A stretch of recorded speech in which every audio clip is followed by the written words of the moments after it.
চট্টগ্রামের প্রবর্তক মোড়ের ১২ তলার ইকুইটি বিল্ডিংয়ের ৬ষ্ঠ তলায় অলৌকিকভাবে জানালার গ্রিল ধরে ঝুলে আছে এক শিশুকন্যা। কেউ বলছে জিনের আছর, আবার কেউ বলছেন নির্যাতন সইতে না পেরে আত্মহত্যা বা পালানোর চেষ্টা। হঠাৎ এমন চিত্র দেখে আশেপাশের লোকজন এবং পাঁচলাইশ থানা পুলিশের সহযোগিতায় শিশু মেয়েটিকে উদ্ধার করা হয়।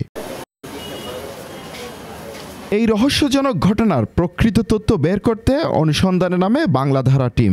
উঠে আসে লোমহর্ষক এক ঘটনার বিবরণ। বাবা মারা যাওয়ার পর জীবিকা নির্বাহ করতে নগরীর ইকুইটি বিল্ডিংয়ের ৭ম তলার C7 ফ্ল্যাটের মালিকের বাসায় মেয়েকে কাজ করতে দেন তার মা। চাকরির শুরুর পর থেকেই গৃহকর্মীটিকে শারীরিক নানাভাবে নির্যাতন করত তারা। আজ ভোরে গৃহকর্ত্রী বাসা থেকে বের হওয়ার আগে বেত দিয়ে শারীরিক নির্যাতনের পর ঘরের বাইরের দিক থেকে তালা মেরে গৃহকর্মীকে ঘরে রেখে চলে যায়। পরে শিশুটি তাদের নির্যাতন সহ্য করতে না পেরে পালানোর চেষ্টা করে ৭ম তলা থেকে ৬ষ্ঠ তলার জানালায় এসে ঝুলে থাকে, এমনটাই অভিযোগ স্বজনদের।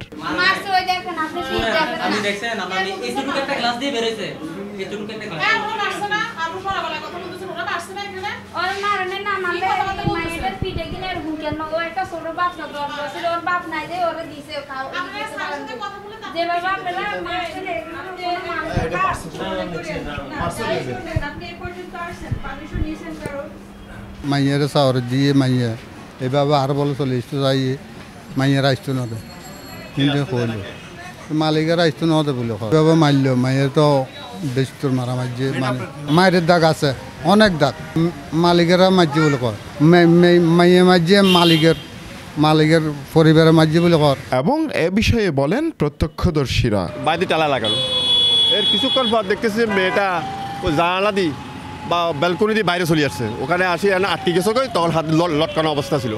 তখন আমরা লোকজনও দেখতেছি, আমরাও দেখলাম। তখন ভিতরে আমাদের লোক ফাটাইছি, ওই 7 তলা থেকে 6 তলাতে আছে, মেয়ে আটকে গেছে। তখন 6 তলাতে যাইয়া আমাদের লোকজন মেয়েকে ওখানে একটা প্লাস্টিকের গ্রিল ছিল, ওটাকে কাটি ভিতরে ঢুকাইছে। তারপরে আবার ট্রাফিক পুলিশরা থানায় ফোন করছে। একটা মেয়ে পড়াবো মানে পড়ে যাচ্ছে এরকম, তো জিনিসটা গিয়ে কয়েকজন গিয়ে ওইখানে দেখতেছে। দেখার পরে লাস্টে ওনারা কী কথাবার্তা বলছে আমরা কিছু বলি না, আমি এখানে ছিলাম, এখান থেকে মানে আমি বের হই নাই। যখন কথাবার্তা শেষ হয়েছে লাস্টে কী করছে যে আমি এই বেশি না 5-6 মিনিট পর পুলিশ আসছে, কিছু কয়েকজন পুলিশ এসে উপরে গেছে। তখন মনে হয় বাড়ি এলো, ওইখানে B7 কি হচ্ছে, B7 নাকি C6 এটা শিওর বলতে পারতেছি না। তখন এসে ওনারা কথাবার্তা বলছে এখানে, ম্যাডাম উনি বাইরে ছিল। বিষয়টি তাৎক্ষণিক সামাজিক যোগাযোগ মাধ্যমে ছড়িয়ে পড়লে তাকে উদ্ধারের পর চট্টগ্রাম মেডিকেল কলেজ হাসপাতালে চিকিৎসার জন্য নিয়ে যান পাঁচলাইশ থানা পুলিশ। চট্টগ্রাম মেডিকেল কলেজ হাসপাতালের কর্তব্যরত চিকিৎসক তাকে দেখে বলেন, বাচ্চাটাকে ওকে মারা হয়েছে, তার পিঠে দাগ ছিল আর কি, 2-1টা মায়ের দাগ ছিল, বাকি চিকিৎসার জন্য ওয়ার্ডে পাঠিয়ে দিয়েছে। পরে দেখা যায় সাদা শার্ট পরা এক লোক বিভিন্নভাবে ঘটনা ধামাচাপা দেওয়ার চেষ্টা করছে। জানা যায় সাদা শার্ট পরা লোক ইকুইটি বিল্ডার্সের অফিসে কর্মরত আছে। তিনি পুরো বিষয়টি ধামাচাপা দিতে চেষ্টা করছেন।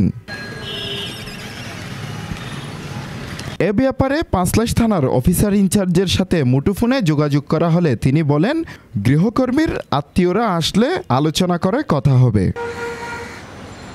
C7 ফ্ল্যাটে গিয়ে কাউকে না পেয়ে ইকুইটি কর্তৃপক্ষের কাছ থেকে বিষয়টি জানতে চাইলে বলেন অসংলগ্ন কথাবার্তা।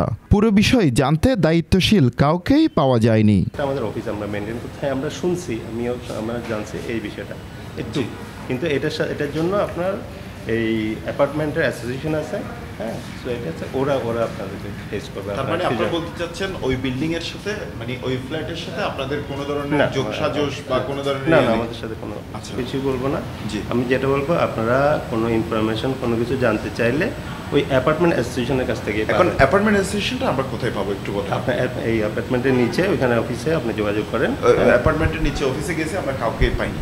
এখন কাউকে অফিসে পেলাম ওনাকে, উনি আমাদেরকে উল্টাপাল্টা কথা বলতেছেন। না, উনি অফিস মানে হচ্ছে কি ওইটা আমাদের অফিসের রিসেপশন। হ্যাঁ, আপনারা যদি ওদের সাথে কোনো ধরনের রিলেটেড না থাকেন, সেই ক্ষেত্রে আপনাদের একজন লোককে আমরা থানায় কেন দেখলাম? আমাদের একজন লোককে জি, এবং উনি ওই লোকে ওদের সাথে কথা বলছে, আমাদের কাছে ফুটেজ আছে, ওই লোক ওনাদের সাথে অনেকক্ষণ কথা বললো। আমার নলেজে নেই। তাহলে ওই লোকটা এখন এখানে অফিস আছে, ওনাকে ডাকবেন কিনা, আপনি একটু কথাটা বলবেন কিনা? এটা কোন লোকটা? এই যে একটু আগে যে লোক দাঁড়িয়ে হলো ওনার সাথে কথা বললেন, এই যে ওই লোকটা কোনটা বলেন আপনি।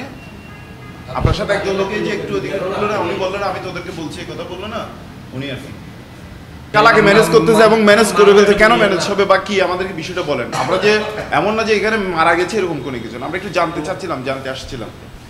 তো ভাইয়া একটু প্লিজ আপনি যদি ওনাকে ডাকেন আর কি, তাহলে আপনাদের এখানে কোনো দায়বদ্ধতা থাকতেছে না। আমি ওনাকে একটু দেখার চেষ্টা করি।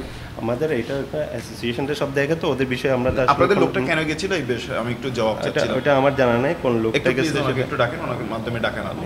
টানা 4 ঘন্টা পর গৃহকর্মীর আত্মীয়কে ডেকে থানা পুলিশ বলছে ওই মেয়েকে বাসায় নিয়ে যেতে। মুঠোফোনে এমনই বলেন তার খালা। খালা আর খালু এসে আমাকে বলতে তোরে নিয়ে যেতে, মামলা চালাইতে পারবো না। আর আমরা মামলা নাই আমাকে তেমন টিয়া বসে আমরা কুদাকুদি করতে পারবো। এতক্ষণ হাউমাউ করা আত্মীয়রা কেমন যেন এখন চুপ হয়ে গেছে। এমন এক ঘটনা চোখের সামনেই ধামাচাপা পড়ে গেল। এই বিষয় নিয়ে কথা হয় মানবাধিকার বিশ্লেষক আমিনুল হক বাবুর সাথে।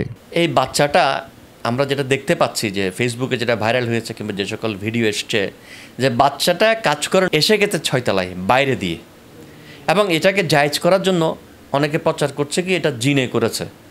আজকের দিনে এসে এই ধরনের একটা জায়গায় জিনে এরকম ঘটনা ঘটাতে পারে এবং এটাও মানুষ বিশ্বাস করছে, এবং এটা নিয়ে আমাদের অনেক তিক্ত অভিজ্ঞতা আছে।